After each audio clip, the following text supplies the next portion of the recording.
on va garder le scoop. Voilà. On tâchera à travers ITA TV de passer Voilà, l'information. parce que si bon, ça se fait, pas- on a les coordonnées de Nabila maintenant. voilà. Là. Donc, Tout le monde d'ailleurs, hein, on ne vous lâche plus. Hein. donc D'accord, voilà. donc de gros projets en perspective. Et ce sont des projets qui vont se passer en Europe, en Afrique. Alors en fait, les enregistrements, c'est entre la France et l'Algérie. D'accord. Donc tout ce qui est festival, concert, c'est entre la région parisienne et la Kabylie principalement, puisque c'est de là-bas que je suis originaire. Et après, je ne sais pas, je pense que ça va s'étendre sur le reste de la France et j'espère surtout que ça va s'étendre. D'accord, en français, en anglais, en kabyle En français et en kabyle. D'accord, et l'anglais, ça viendra peut-être plus tard ou Ça pas? viendra plus tard, oui, je pense que D'accord. Okay. c'est pas encore la priorité. D'accord, ok. Donc auteur, interprète, compositeur ou... Oui, en français. Ouais. Et en kabyle, je demande l'aide de paroliers qui sont plus professionnels, plus aptes à écrire des choses et voilà. Bon, super. Alors, quand on est artiste comme vous, hein, moi j'aime beaucoup l'art et quelles sont les principales difficultés qu'on rencontre? Je suppose qu'on doit avoir des difficultés à trouver des sponsors. Bon, pour toi, c'est la FIFA, donc a priori, ça va bien. Trouver des salles quand on veut mettre sa pièce en avant. Trouver des partenaires économiques quand on veut se développer. Alors pour vous, les principales difficultés? Par exemple, pour nous, un webmag, parce que en fait, les gens de l'équipe, ce sont des passionnés de mode. On est tous passionnés de mode. Il n'y a personne qui a fait une école de mode ou qui est professionnel à la base. D'accord. Et la chose la plus dure qui a été pour nous au début, c'est que on est parti de rien. Donc il faut déjà être crédible auprès des gens qu'on veut toucher et avoir une bonne image. Donc ça a été aussi le fait que la plupart de nous sommes issus de banlieues, sommes de personnes d'origine différente. Donc d'origine contrôlable ou incontrôlable? Ça dépend de quel côté on se situe. Je sais pas comment dire, enfin, contrôlable ou pas contrôlable, enfin. Mais... Je t'embête, Fatou, je suis un peu taquin comme garçon. Donc en fait, c'est vrai qu'arriver dans le milieu de la mode alors qu'on connaît personne et qu'on n'a pas fait d'école ou quoi que ce soit, c'est un peu difficile, quoi. Donc c'est un métier où on est beaucoup jugé par rapport à l'image, ouais. Et avant tout. Et après, la qualité du travail. Donc on a pu prouver qu'on était une équipe sérieuse, qu'on en voulait. Donc avec la chance et avec du sérieux. Parce qu'en fait, il y a plusieurs métiers dans tout ça. Parce que si vous, pour l'instant, votre mode de communication, c'est le web, il y a forcément des informaticiens, des webmasters qui... Il y a webmaster, il y a la direction de la communication aussi qui s'occupe de tout ce qui est publicité, partenariat. D'accord. On a les stylistes, on a des photographes, il y a l'équipe de la rédaction. Vous êtes basé en banlieue ou Non, en fait, on travaille tous individuellement. On n'a pas de bureau.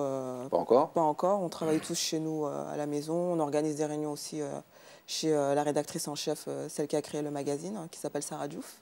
Sarah comment? Sarah Diouf. Diouf, d'accord. On fait un petit coucou à Sarah alors. Et non, puis c'est sympa. Bon, on est tous motivés, donc yes, on a tous là. Voilà. C'est amical et ça se passe très bien. On a de la chance. Pour le moment, ça se passe très bien. Génial. Ouais. Et comment on fait pour se faire recruter par Bentley? C'est pas une question de se faire recruter, c'est qu'on fait un travail qui est proposé à la marque. C'est-à-dire, dans le cursus automobile, vous avez les designers qui travaillent au siège même de la marque, chez Bentley et chez Renault. D'accord. Et vous avez d'autres designers qui travaillent en dehors, qui proposent des projets. Et, alors, ces designers, pardon, ils sont indépendants ou ils font partie d'une structure? Comment ça se passe? Alors, généralement, il y en a qui sont indépendants, qui font partie d'une structure aussi, ouais. Ou là, qui font du freelance, ou qui travaillent en agence aussi, ce qui arrive très souvent. Et ils proposent, ou des fois, ils travaillent pour telle marque, juste le temps d'un concept car ou d'un design. D'accord. Et je suppose qu'après, le milieu doit être assez restreint. Et puis c'est ça. Donc très restreint. Il y a une étude qui était sortie l'an passé qui disait que c'était beaucoup plus difficile de devenir designer automobile que footballeur américain professionnel. Voilà. C'est... Qu'est-ce qui t'a emmené, toi, vers ça? Moi, je trouve ça super. Franchement, je suis épaté. Qu'est-ce qui t'a emmené vers ça? Parce qu'au départ, c'est pas forcément facile. Moi, ce qui m'a ramené vers l'automobile, après, c'est un peu inné. J'ai commencé à dessiner depuis que je suis tout jeune. D'accord. Mais après, il y a certaines situations qui m'ont ramené plus vers l'automobile et aussi qui m'ont appris à découvrir d'autres styles qui sont la mode et aussi le design produit immobilier. Ouais. Et maintenant, je me promène dans cet univers-là. Donc je passe, mon but un peu, c'est de faire une connexion entre l'univers de la mode et l'univers de l'automobile. Alors, est-ce qu'il y a beaucoup de gens qui sont capables de faire justement ces passerelles? Actuellement, j'en connais pas et je n'ai pas encore entendu. Je sais qu'en automobile, quand on dessine un concept car, on fait appel à des stylistes qui viennent donner leurs conseils et leurs idées au niveau des intérieurs, mais qui ne touchent pas au design. Parce que c'est vraiment deux formations qui sont différentes. D'accord. Donc moi, je pense que les gens issus d'eux, enfin, c'est ce que je pense moi, je me trompe peut-être, hein, je pense que justement, on a cette capacité, cette faculté à passer d'une culture à l'autre, de passer d'un job à l'autre plus facilement. Alors, est-ce que c'est la discrimination qui nous a amené à ça? Est-ce que c'est l'envie d'aller plus loin? Est-ce que c'est le goût du risque? Est-ce que c'est le goût... C'est mon sentiment et je trouve que vous l'exprimez assez bien, parce que tu me disais tout à l'heure que vous n'étiez pas professionnel, heureusement, parce que visiblement ça ne marche pas trop mal votre affaire, et puis à mon humble avis, je pense qu'il y a beaucoup de choses à faire. Aziz, moi, comptable, scénariste, alors comment est-ce qu'on peut compter ça? C'est pas évident, effectivement. Mais c'était Victor Hugo qui disait que créer, c'est vivre deux fois, finalement. Donc avec la comptabilité, c'est vrai que c'est un petit peu difficile de vivre cette passion. Donc avec l'artistique, on peut le faire plus facilement. Alors moi, la principale difficulté, par rapport à moi, je pense, et au métier par rapport au théâtre, c'est principalement pour moi changer les mentalités. Parce que, sans trop vous saouler avec des concepts, j'espère, mais pour moi, l'industrie culturelle fonctionne un peu comme l'industrie tout court. C'est-à-dire qu'aujourd'hui, cette industrie est devenue mondialisée, planétaire, et donc leur objectif à eux, c'est de rendre nos besoins et nos désirs, de nos conditionner en masse autour de ça.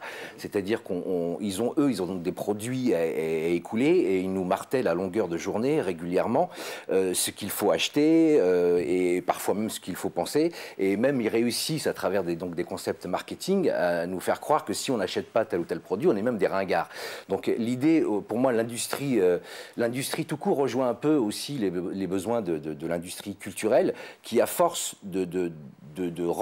d'offrir des produits aux gens un petit peu qui ont plus tendance à les rendre, à mon avis, comment dire, plus comme d'avoir des pensées en masse, en troupeau, à les bêtifier un peu, au sens de leur inculquer plus. Donc c'est beaucoup plus difficile peut-être de les amener à un désir d'autre chose, de changer leur conscience. Donc comment on fait? Aziz, moi je suis expert comptable ou comptable, et un jour comme ça je me réveille en me disant tiens, je vais écrire une pièce de théâtre.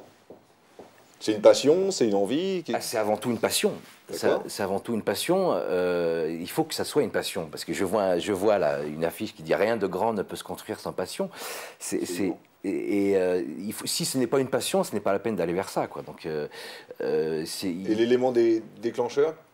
Parce que la première pièce, elle a été écrite il y a combien de temps, Mektoub? Il y a 3 ans. Il y a 3 ans et demi. C'était à l'époque quand j'avais entendu le candidat Sarkozy qui parlait de lier l'identité nationale et l'immigration. Rien qu'en soi, lier ces deux concepts, ça me paraissait quelque chose de choquant. C'est une façon de stigmatiser des populations, finalement.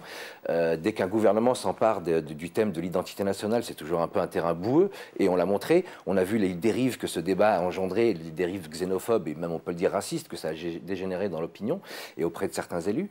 Donc je me suis dit, il y avait peut-être quelque chose à dire autour de cette idée, de cette thématique, et apporter notre point de vue à nous, qui sommes directement ou indirectement stigmatisés par la création d'un tel ministère.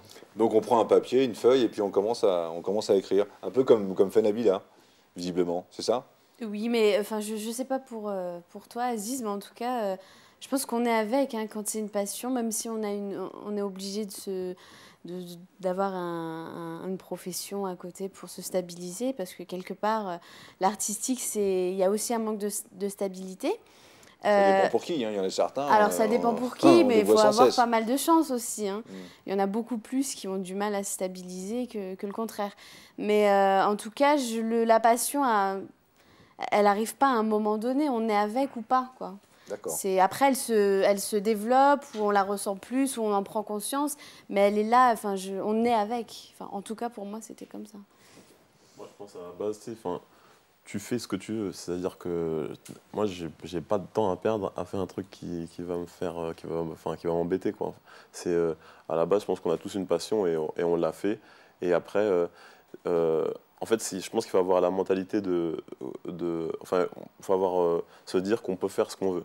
Et comment on fait, clairement, ton expérience à toi, parce que c'est particulier quand même. Moi, j'ai qu'une envie, c'est de voir ton œuvre, aller la découvrir. Bah, je pense qu'en fait, le fait d'avoir habité aux États-Unis, ça m'a donné vraiment cette mentalité qui est justement qu'on peut faire ce qu'on veut. Dans quel endroit des États-Unis? Parce qu'en fonction bah, ça dépend, parce que j'ai étudié un peu partout. C'était plutôt la côte Est, en fait. Okay. J'ai fait Washington pendant 4 ans, j'ai fait New York pendant 2 ans. Ouais, c'est assez tolérant là-bas, c'est assez métissé, assez coloré. Ouais, mais en fait, justement, tolérant ou pas, moi je pense que quoi qu'il arrive, quand il y a des discriminations ou quand il y a quelque chose qui n'existe pas ou quand il y a des voies qui sont bouchées, moi je vois toujours ça comme une opportunité justement pour te montrer. Parce que s'il n'y a personne dans ton domaine, justement, toi, tu es une rareté et tu peux briller encore plus facilement, je pense. Tu vois. Et en fait, tout à l'heure, on parlait justement des codes, machin, enfin. Moi, je pense aussi qu'il faut pouvoir jouer avec ces codes. Je pense qu'aujourd'hui, on peut faire avec les outils qu'on a. On peut vraiment faire tout ce qu'on veut avec le web. On peut toucher énormément de gens. Il faut juste avoir les idées et être créatif. Mais franchement, je pense, comme je disais au début, il ne faut pas perdre son temps à faire des trucs qui ne nous plaisent pas parce que c'est ta vie. Qu'est-ce que tu vas faire un truc, tu te réveilles tous les matins. En plus, tu vas le faire mal et tu vas pas avoir de motivation. Tu vas travailler pour quelqu'un. Enfin, il y a un problème, quoi. C'est pas il faut faire ce qu'on veut. C'est-à-dire que certains handicaps, en fait, ne sont pas des handicaps, mais ce sont des choses qui peuvent pousser les gens à aller plus loin et avancer vers l'objectif. Mais tu as fait une école ou... Moi, j'ai fait plusieurs écoles. En fait, j'ai fait... D'art plastique ou... Ben, au début, en fait, je galérais un peu à l'école ici. Mais après, j'ai fait le CFA... Ici, en région parisienne? En France, ouais. Après, j'ai fait le CFA des arts graphiques rue Orfila, à Gambetta. D'accord. Et après, en fait, c'est par le biais du basket que je suis parti aux États-Unis, en fait. Parce que je jouais aussi au basket et on m'a envoyé là-bas pour jouer. Et en high school, c'est-à-dire au lycée. Et après, une fois qu'il a fallu...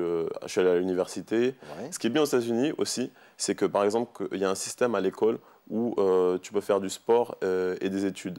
C'est-à-dire que moi, quand j'étais ici en France, j'allais à l'école. Et après, il fallait que j'aille me taper le RR et de ça pour aller jusqu'à Versailles pour jouer au basket 3 fois par semaine. C'est-à-dire que c'est deux trucs qui sont différents. Tandis que là-bas, il y a un système où si tu veux jouer dans l'équipe, il faut être bon, tout ça. Ouais. Mais après, tu n'as pas le droit de jouer si tu n'as pas une certaine moyenne. Donc moyenne scolaire, sans moyenne scolaire, voilà. D'accord. Voilà. Ouais, exactement. Ouais. Et ça te motive et donc ça se passe comme ça. Et après, tu peux aller à l'université et continuer. Parce que ici, souvent, quand tu fais c'est un peu un choix. Hein. À part deux, trois endroits où tu peux faire sport-études. Ouais, c'est un peu un choix en général. C'est où tu fais du basket. Et tout, par exemple, au basket ou foot, les gens parlent toujours de l'après-foot ou l'après-basket parce qu'il y a un moment où ils font du sport et ils ne peuvent pas forcément étudier ou quoi. Donc il y en a aussi qui sont capables de rebondir. Et pour le coup, le basket, il y a des dribbles. Tu as rebondi. Ah, moi, je suis un amateur de Zizou. Hein, pareil, passement de jambes là ça c'est... Donc tu as rebondi avec le basket et puis tu as mis plus en avant ton côté artistique.